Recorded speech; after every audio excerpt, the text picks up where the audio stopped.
आत्मन को नमस्कार। ओशो के अनुसार यह सोचना कि मनुष्य अपने कर्म पर पूरी तरह से नियंत्रण रखता है केवल एक भ्रम है।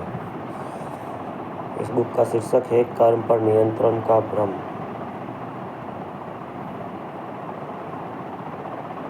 मनुष्य अपने कर्मों पर पूरी तरह नियंत्रण रखता है केवल एक भ्रम है। जीवन का प्रत्येक कर्म मनुष्य केवल अपने अहंकार वश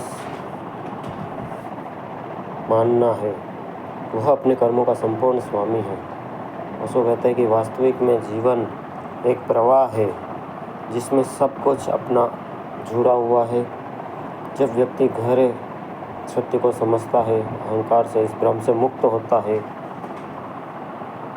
तो वह जीवन की सजगता स्वीकार्यता के साथ जीना सीख जाता है।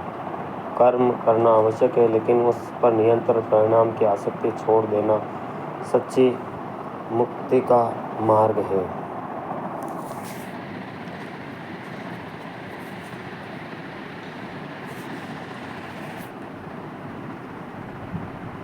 मनुष्य को यह भ्रम है कि वह कुछ करता है। ज्ञान तो उसका झूठा है, उसका कर्ता होने का बोध भी झूठा है, उसके कर्मों का बोध भी झूठा है।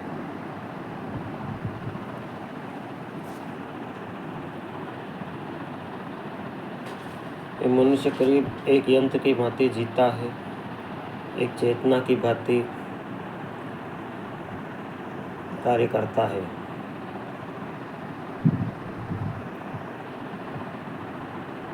एक मशीन की भांति, एक यंत्र की भांति पंखे चल रहे हैं।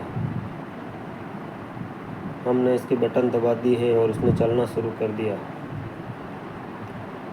पंखों को यह भ्रम पैदा हो जाए कि हम चल रहे हैं, तो पंखों को अज्ञान होगा। पंखे चलाए जा रहे हैं, चल नहीं रहे। मशीनें चलाई जा रही है, चलती नहीं। मनुष्य भी चलता नहीं है, केवल चलाया जा रहा है परमात्मा द्वारा। लेकिन उसे यह ख्याल है कि यह ख्याल उसके जीवन में सबसे बड़ी जंजीर है। उसे यह ख्याल कि मैं चलता हूँ, यह ख्याल है। मैं करता हूँ, उसे यह ख्याल है मैं ही करने वाला हूँ।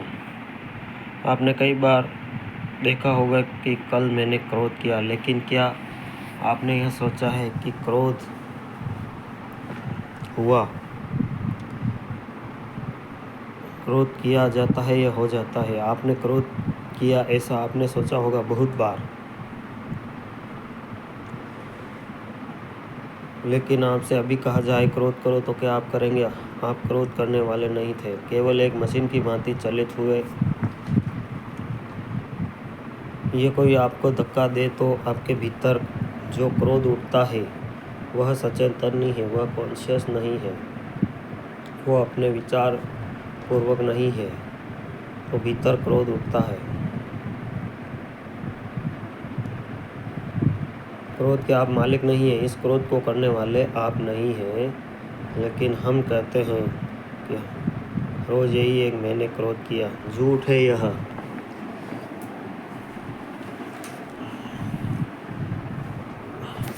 बात ना आपने कभी क्रोध किया है, ना आपने घृणा की है, ना प्रेम किया है। प्रेम जिसके जीवन में पैदा होता है वह जानते हैं भली भांति इस बात को कि यह कहना गलत है कि मैंने प्रेम किया। यही कहना ठीक है कि प्रेम हो गया।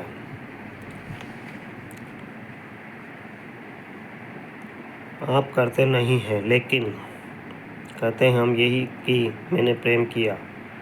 आपने बस मैं है प्रेम करना, तो मैं एक आदमी को आपके सामने बिठाता हूँ और कहूँ कि चलिए इससे प्रेम करिए, कर पाएंगे? एक आदमी को आपने सामने बिठा दिया और कहा जाए कि इस पर क्रोध कीजिए, क्या आप कर पाएंगे? नहीं करेंगे ना। आप पाएंगे कि क्रोध नहीं उठ रहा है।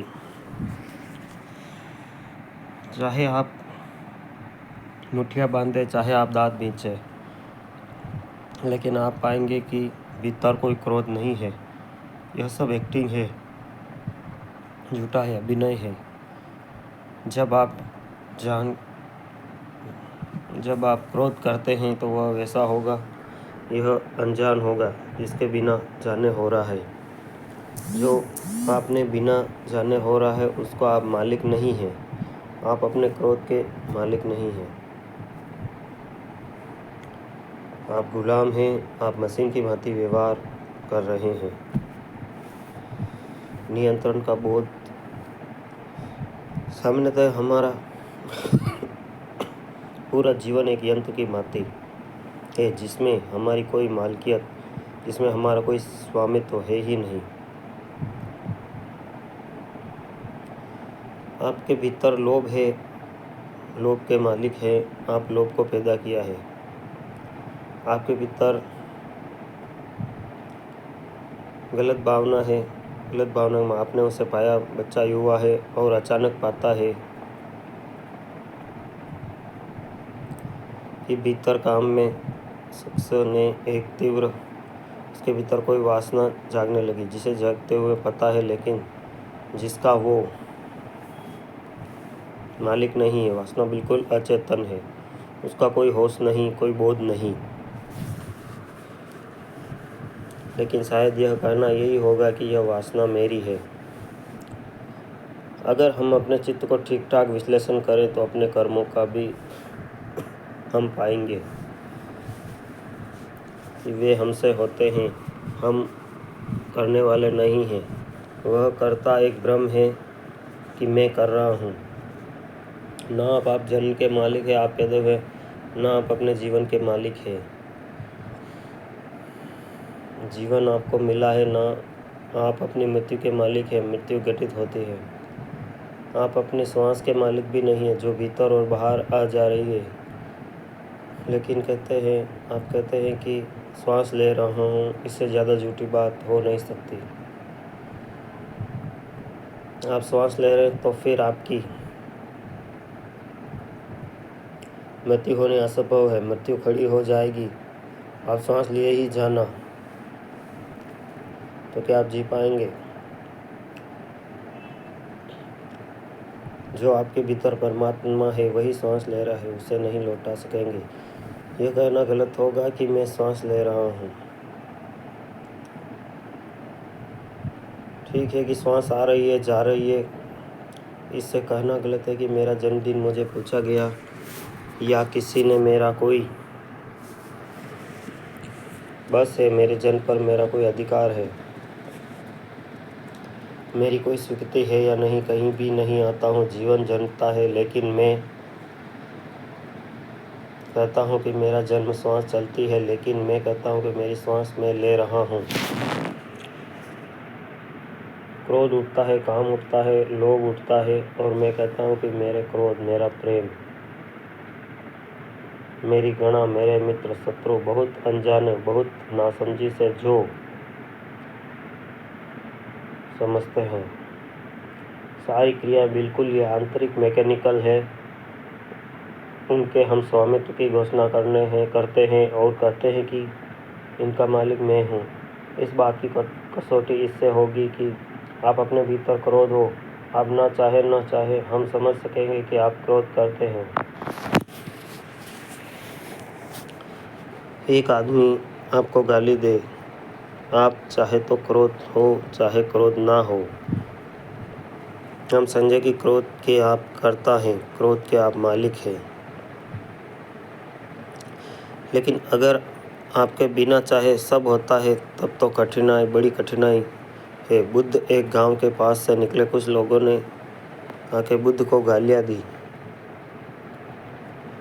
और अपमानजनक शब्द कहे। वह बड़े क्रोध में थे सारे लोग। बुद्ध ने कुछ ऐसी बातें कही कि पुराने धर्मों की जड़ें हिल गई। बुद्ध ने कुछ ऐसी बातें कही कि उनकी परंपरा उड़िया पर चोट पड़ी थी। वह गांव के क्रूर लोग थे। उन्होंने बुद्ध को रास्ते में घेर लिया और बहुत गालियाँ दी। थोड़ी देर बाद बुद्ध ने कहा, मेरे मित्रों, बुद्ध बोले, मेरे मित्रों, अगर तुम्हारी बात पूरी हो गई तो मैं जाऊं? मुझे दूसरे गांव भी जल्दी पहुंचना है।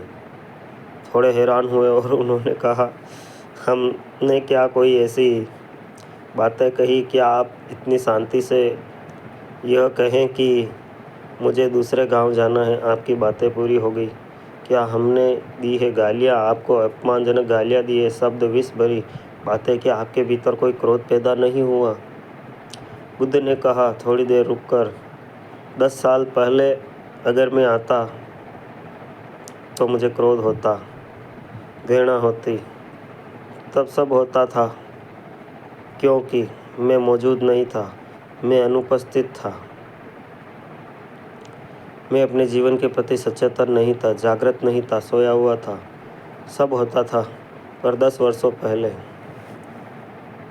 वर्ष पहले तुम आते बेवक्त आए हैं। अब ये मैं जागा हुआ हूँ और तुम जो चाहो मेरे भीतर नहीं हो सकता। अब तुम मेरे मालिक नहीं, मैं खुद अपना माया हूँ। सोया हुआ था, मैं खुद अपना मालिक हूँ।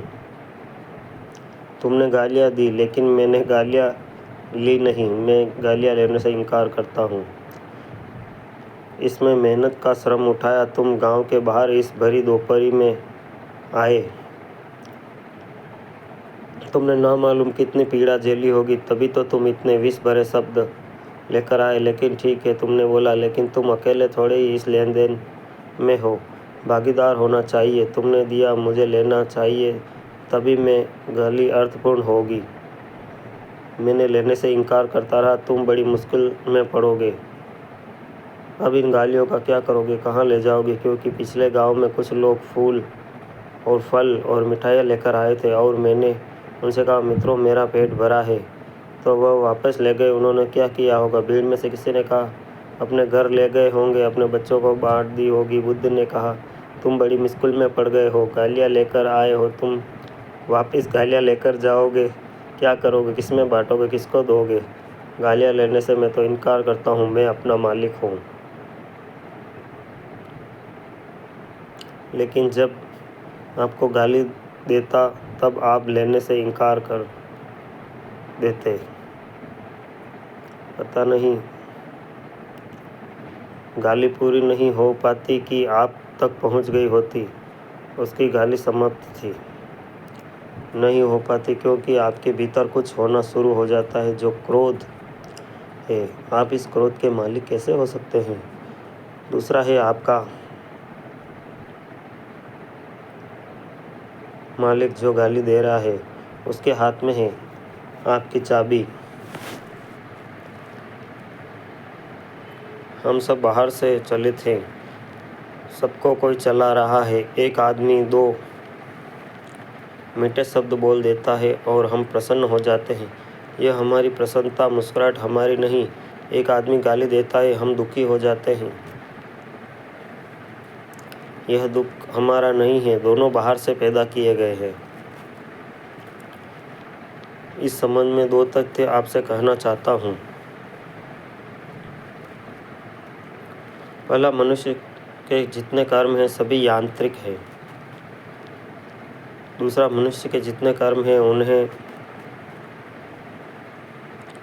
कर्म भी कहना ठीक नहीं है, वह प्रतिक्रम है जो रिएक्शन नहीं। ये 2 बातें सबसे पहले आज की सुबह आपसे कहना चाहता हूँ। मनुष्य के कर्म यांत्रिक से मेरा अर्थ है मनुष्य उन्हें करते वक्त सचेतन रूप से नहीं कर रहा। उसे खुद भी पता नहीं है वो क्या कर रहा है।